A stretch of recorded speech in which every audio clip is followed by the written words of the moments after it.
Hello there, year 5.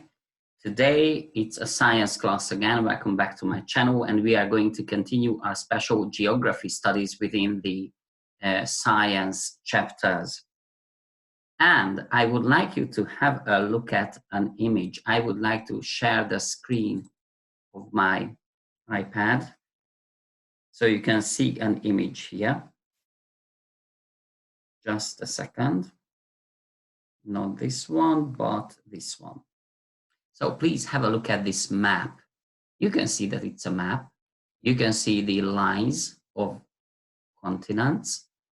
You can also see the border lines, I mean. You can also see lots of colors. You can remember what symbolizes high mountains above 1,500 meters. The color is dark brown. That symbolizes those. Okay, we can also see that the land is probably much bigger in real life. So this whole map shows an area reduced in size, is the drawing of an area reduced in size from a bird's eye view from above. What do we call these types of maps which show rivers, lakes, plains, lowlands, hills, high mountains, seas, and oceans? We call this map physical map. Physical map is domborzati térkép in Hungarian. Physical map. It shows a lot of different geographical features. So this is the map you can see most of the time. If in the corner of a map like this, there's a number written like 1 to 10 million, you can remember that the real life place is like 10 million times bigger than the actual drawing here in front of you in your atlas. Today, we are going to use our workbook again, the textbook, and if you have your atlas there on your table, that can also help. So please prepare these things there. So this was a physical map. Look at this map now. It's not a physical map because it shows different other types of things. It's a thematic map because it shows different themes or topics of a special area. It's Hungary and the biggest regions of Hungary, the geographical regions. Let's learn the names of those. Look at the biggest one, Great Hungarian Plain. Then its little brother is a small flat area, the Little Alföld or Little Plain. Then a hilly area in the south and southwest of Hungary, the Transdanubian Hills with the Mecsek Mountain. Then the Transdanubian Mountains and the West Hungarian borderland or foot of the Alps, Alpokalja. And finally, the North Hungarian Mountains. Please write down the names of the different regions. If you count them, 1, 2, 3, 4, 5, 6 of them.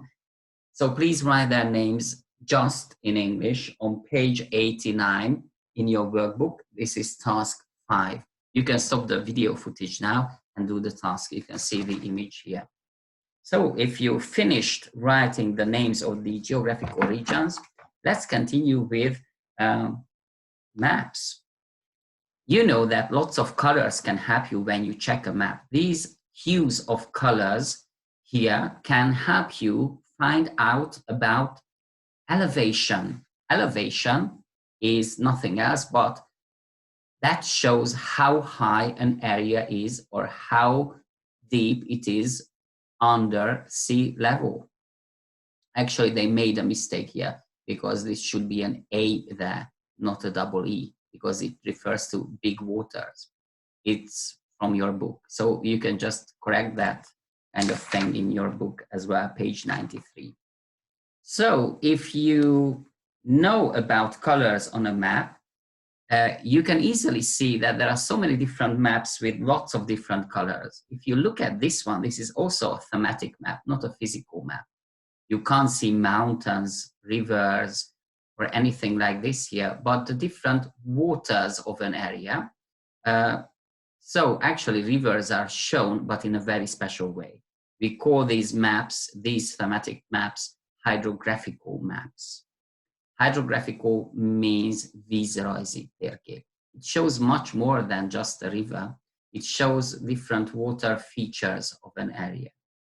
If you have a look at the next kind of map, oh look, there's so much information there. These are the roads of Hungary, road map. That is also a thematic map. Look at the next one, lots of colors again. It shows different climate zones. So if you want to travel to different parts of the world, you can easily put together your things in your suitcase, because if you check a climate map like this, then you will know what kind of items you need in your suitcase. This is also a special thematic map, but this time it's not about climate, but the weather which you can have or which you can experience outside. It's a meteorological map, or simply we can call it a weather map. It shows the air pressure of an area. This is actually, as I can see, New Zealand right here. And this is another kind of thematic map, a population map. If you check the darker colors, that will show you that there are much more people living there in those regions, where the color, where the shade is a bit darker. And this way you can imagine what kind of life or economy is typical there in those regions. So this one is a population map. Look, this is a special kind of tourist map. You can see lots of elevations, elevation contour lines here. And look, if there are more and more contour lines, it means that there's a really special slope here. When the contour lines are really close to each other, the slope is really steep.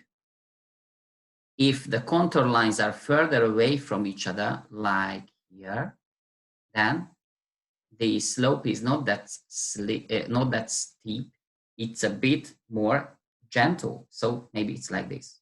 So lots of contour lines, steep slope, and if the contour lines are further away from each other, then the slope is more gentle. So this was a tourist map. Okay, what about the next one? It's a very special kind of map. It's a political map. Lots of colors again, but this time you can see the names of countries and cities, and they are colored in a special way, so you can see the borders really easily and their exact locations.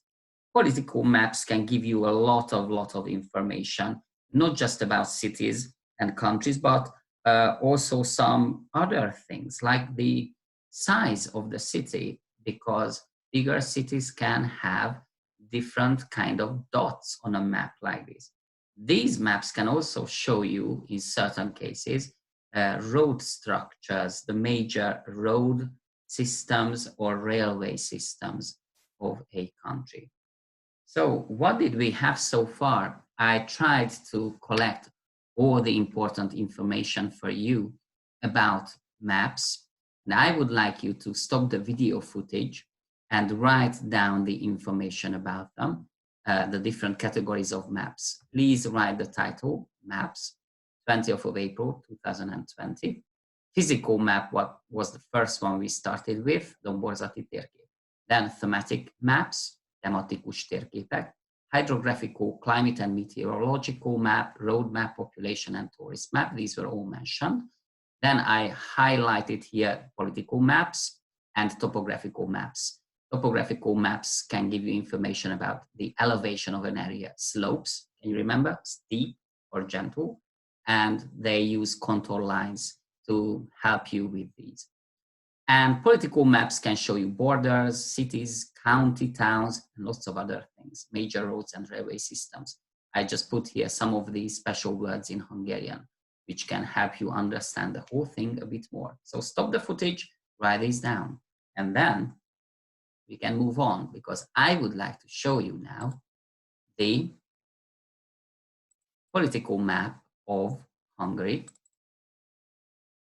I hope it works. Yes, it's here. So how do we know it's a political map? First, you can see small regions colored, and then you can see the borders of the country and the borders of the counties. What is county in Hungarian? It's megye.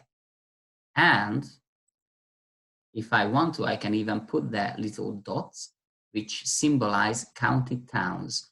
A county town is like a mini capital of a county, while the capital of a country is symbolized also there on the map.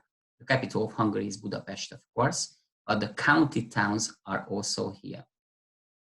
So I would like you to work now in your workbook again, because you have a similar map of different county towns and counties, political map of Hungary, or the outline of it. Page 84. And I would like you to put there all the county towns and the names of the counties one by one. Hopefully I can remove this one here. So like you can start it in the northeast, let's say Borsod-Abaúj-Zemplén County, the county town is Miskolc. And you continue like from the northeast section to the southwest.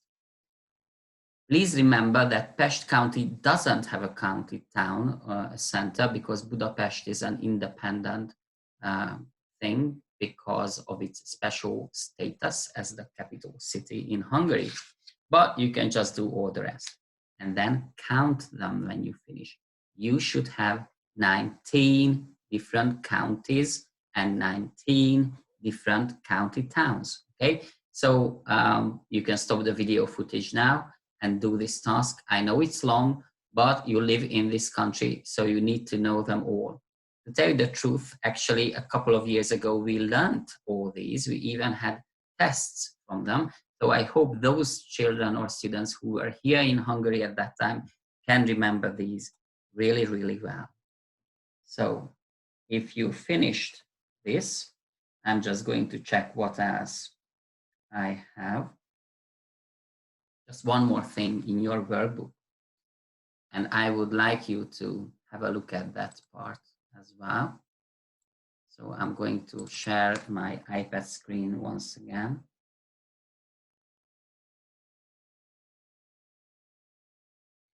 Because I would like you to have a look at a special kind of map now. I'm going to change the screen background a bit.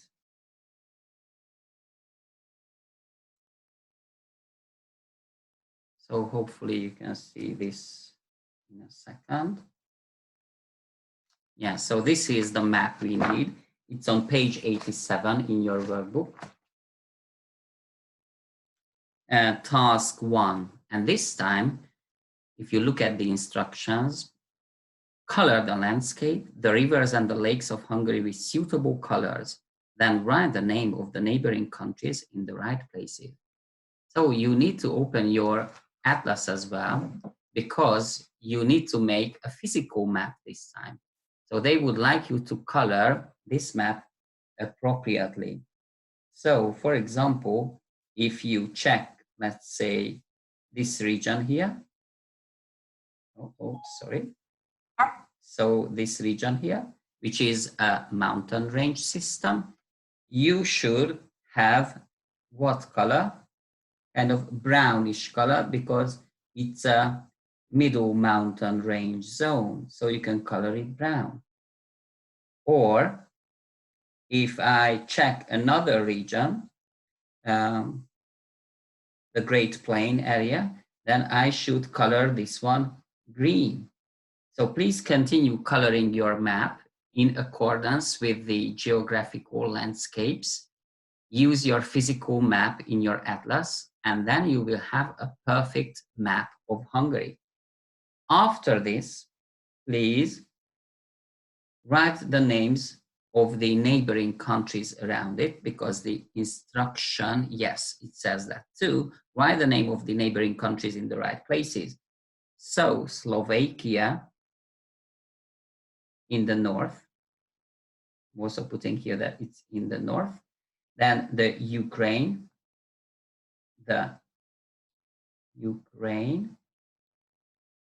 oh, sorry, I couldn't write it properly there. Then in the, and it's in the northeast. Then Romania in the east. In the south, there's Serbia, south. Then we have Croatia, Horvátország. In the south and southwest, I will just put here southwest. There's a shorter border section here with Slovenia. I'm going to write it here, Slovenia, and it's in the southwest again. Then in the west, we have a neighboring country called Austria. Oh, sorry, I almost went over into Slovakia, but I have really limited space here, and it's hard to write with my finger. So that's in the west. I hope yours is gonna be much nicer because you don't need to write with your finger, but you can use a proper pencil.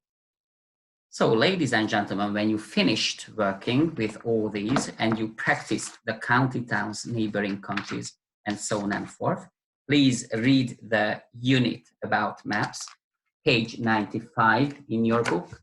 It continues on page 96, and you can find the word list, the vocabulary, on page 97. And don't forget about the special kind of sketchy thing about the different types of maps. You need to have this in your exercise book. And we will continue.